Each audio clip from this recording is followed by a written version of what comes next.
Welcome back. As we promised, we are going to continue covering the current situation in the Gaza Strip, beg your pardon, and particularly we are going to focus on the Egyptian efforts to contain the situation and to try to alleviate the suffering of the Palestinian people in the besieged enclave. Well, to shed more light on the issue, we are very much delighted to have with us via phone Ambassador Rakha Ahmed, former Assistant Foreign Minister. A very good morning to you, sir. Good morning to you and the audience. Sir, let's start with the keenness of Egypt and of our political leadership, President Abdel Fattah al-Sisi, to seize every opportunity, every phone call, every meeting to tackle the humanitarian situation and to consider it as a first priority. To say that Egypt is really against targeting civilians and to exert the utmost efforts to guarantee the entry of humanitarian aid into Gaza. Exactly, because as you know, the situation is deteriorating to a great extent in Gaza, and the Israelis are exerting a kind of collective punishment, and also it comes to a crime against humanity and war crimes. So Egypt is trying now to solve the first issue, is to provide the Palestinians in Gaza with food, medicine, water, and every humanitarian assistance. Because the besiege of Israel to Gaza it is something against humanity. Cutting water supplies, foil, medicine, food. So it is something doesn't happen since the Second World War. So Egypt is trying to solve this problem, and as you may see, there are rows of trucks and containers carrying food and medicine and all kinds of assistance, waiting until the opening of the Rafah passage to provide the Gaza with these materials. So we first would like to stop escalation, and then to start talking about exchanging hostages and exchanging prisoners, and then also to reach a little bit extended ceasefire. Yes, sir. And yesterday, President Abdel Fattah al-Sisi received visiting American Secretary of State Antony Blinken, as Egypt was the last leg of Blinken in the Middle East. He went to many countries: Qatar, Bahrain, the United Arab Emirates, Saudi Arabia, and of course Israel. The president was keen when he was speaking to the U.S. top diplomat to use statistics and to speak in numbers about the those who were killed from both sides, those who were injured from both sides, the number of children who lost their lives with the past 5 rounds of conflicts. How do you see the keenness of the president to mention the casualties from both sides? It was very important that President Sisi mention that to the Secretary of State of the United States of America, Blinken, because if you read what Blinken said, still he is considering that the Palestinian resistance are responsible for all this destruction and the killing of the civilians and the demolition of many districts in Gaza Strip. So he wanted to get him back to the reality, that with no comparison between what the Palestinians are losing every day since 10 days now, almost.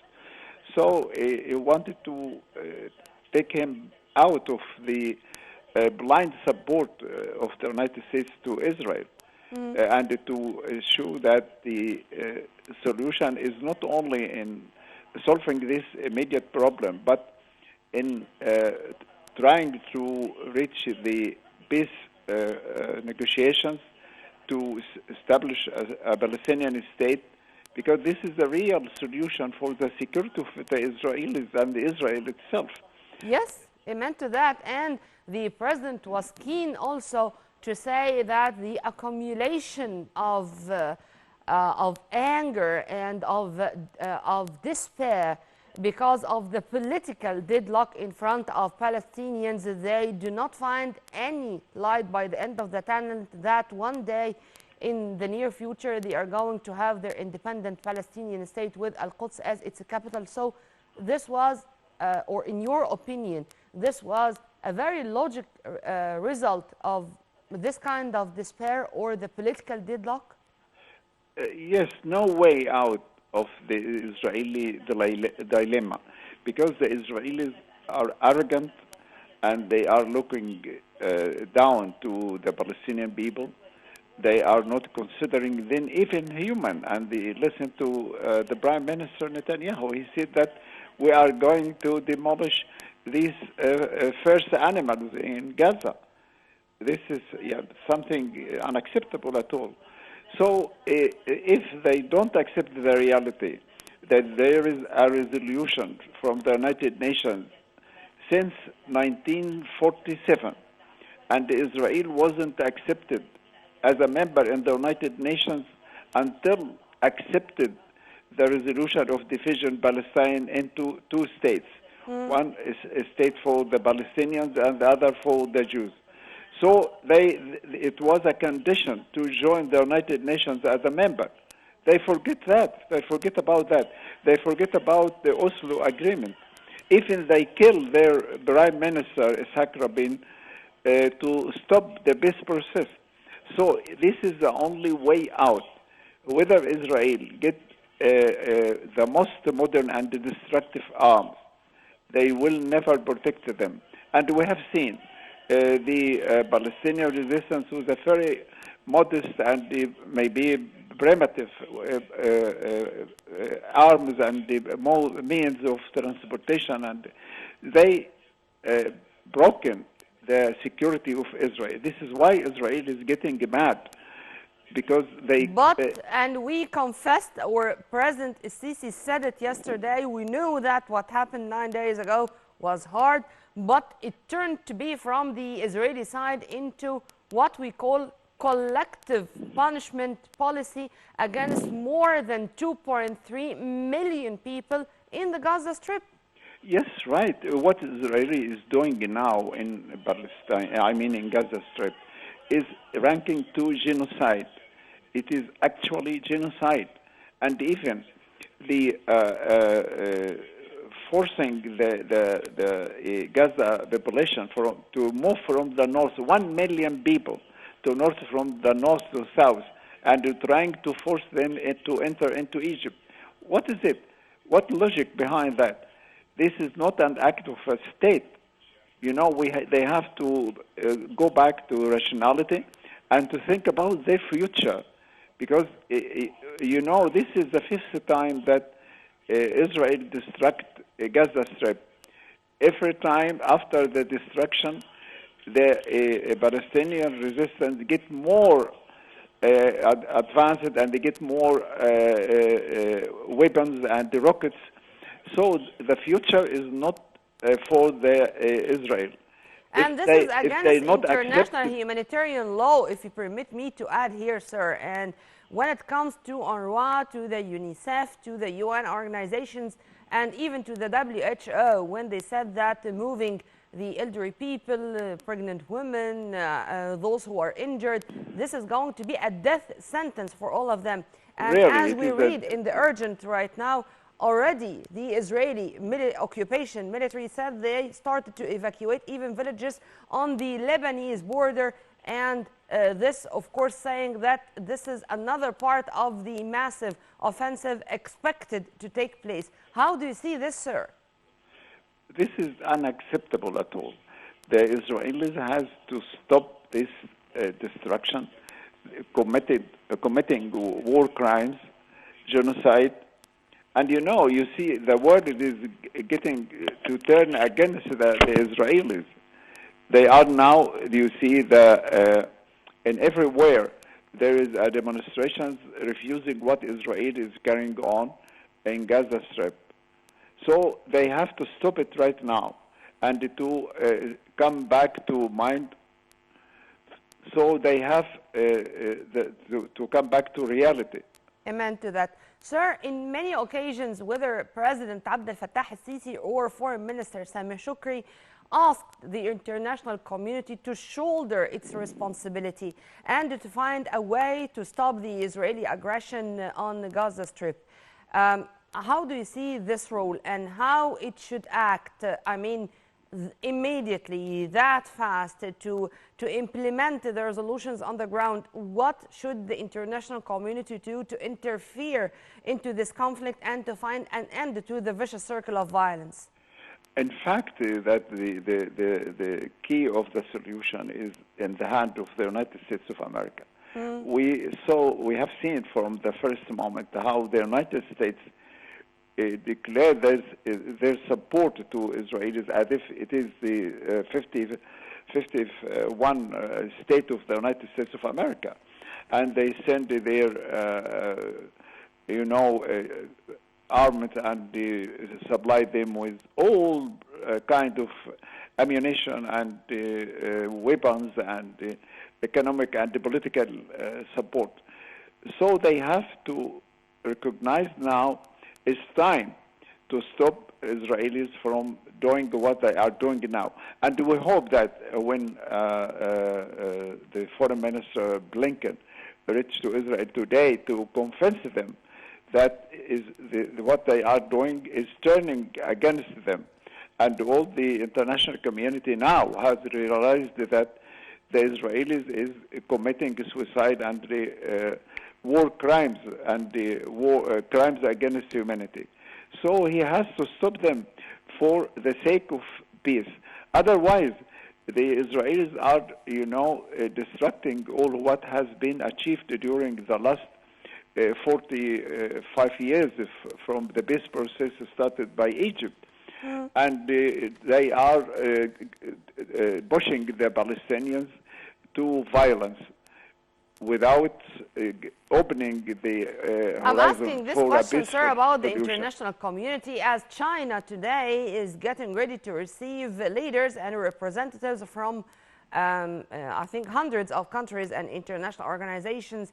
And of course, it's going to tackle the ring and the Belt Road, this very ambitious project by China. But analysts are saying that the important summit is going to be overshadowed by the Gaza-Israeli conflict. Do you think that this gathering is going also to have its role as even yesterday's, or I think 36 hours ago, Blinken himself asked China to interfere and to have its say regarding the current conflict, and maybe this is going to be one of the powers which is going to influence or having its impact positive, we all hope, on the current conflict. Both of them, China asked the United States to intervene and to play a positive role by convincing Israel to stop escalation and to stop demolishing the civilian districts in Gaza. On the other hand, the Foreign Minister Blinken asked China to intervene, to ask the Palestinians, but not Israel, to ask the Palestinians to stop escalation. Who is now escalating?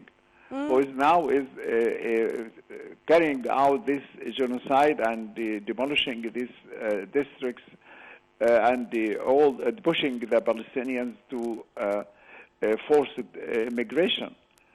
So the real situation is in the hand of the United States of America.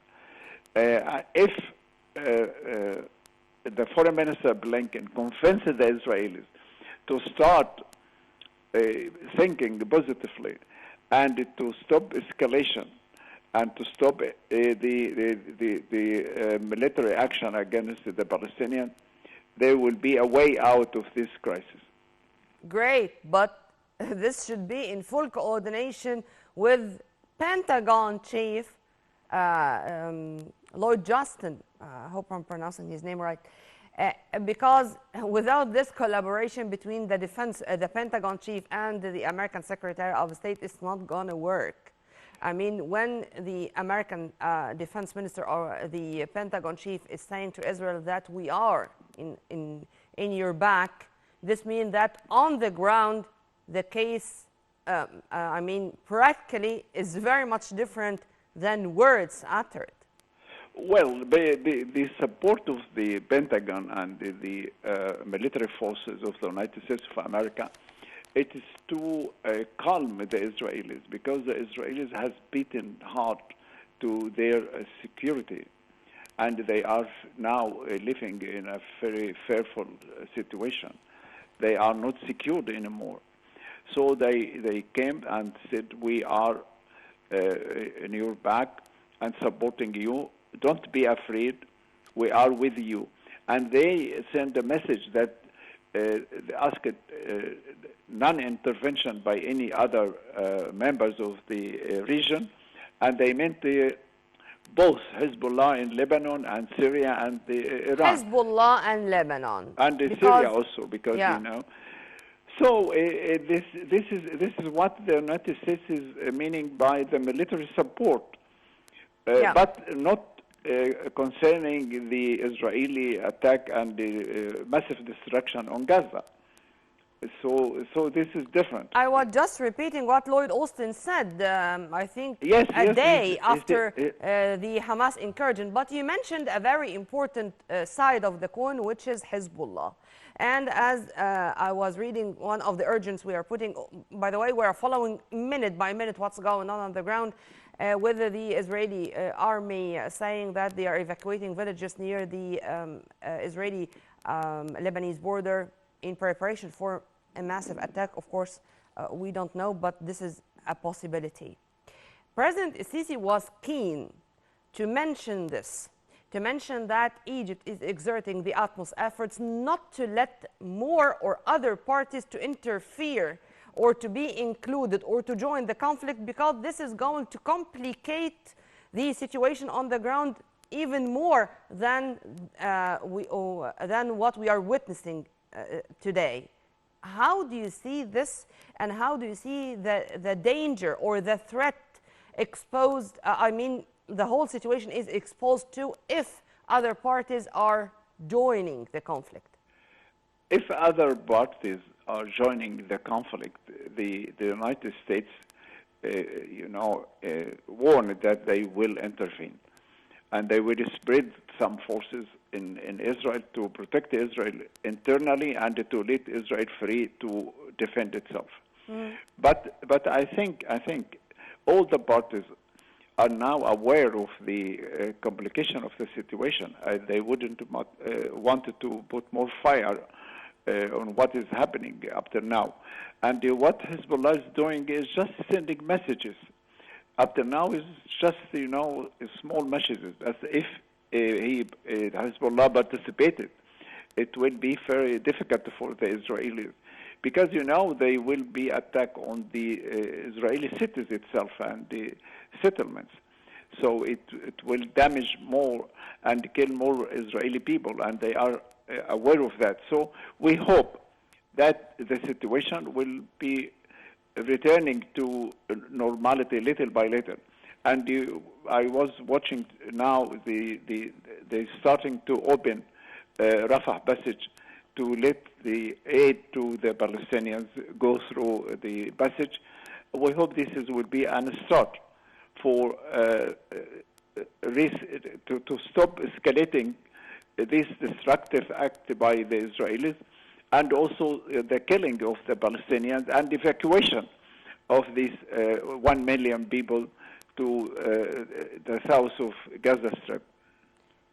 Egypt expressed full rejection to this evacuation. But one final question, sir, regarding many phone calls which President Abdel Fattah al-Sisi started receiving since the very first day of the violence. And among the most important, really the most important phone calls, it was from Brazilian President Lula da Silva, as he is the current president of the UN Security Council. How do you see the keenness of international figures at large, and particularly here I'm speaking the UN Security Council President, to have these consultations with President Sisi regarding ways to tackle the situation or to find a solution for the crisis? You know, all the people around the world, all the governments and the presidents and the prime ministers, the foreign ministers, know well that the Palestinian issue is an integral part of the Egyptian security. So, and this one thing. The second, that Egypt has a mature policy and has experience in negotiations. Third, Egypt has a good relations with both sides, the Palestinians and the Israelis. So it has a credibility to when they say something, they have to take it into consideration. So that's why most of the influential presidents, prime ministers, foreign ministers of the world, they come to Egypt to ask for help. Because also to enter the humanitarian assistance to Palestinians, it will go through Egypt. You know, in El Arish airport, Yeah. we received from many other countries, whether Arab or European or Turkey or many other countries, Or UAE, because they or know whatever. this is Yes, amen the to that, only sir. way to enter their assistance to the Palestinians. That's why. And also, the relation between Egypt and the United States is also strategic relation, and the United States know without Egypt there would be no peace in the Middle East. Amen So to they that. are now Yes. making use of And this is exactly what the president said when he met Blinken. He said that we should exchange views. You should listen from us because we are the concerned bodies who know more about whether the causes of what's going on and the details of the situation on the ground. Well, Ambassador Rakha Ahmed, thank you very much for your input, sir, and have a very good day. We were very much delighted to have with us via phone His Excellency Ambassador Rakha Ahmed, former Assistant Foreign Minister. Right after the short break, we are going to return back with more. Stay tuned.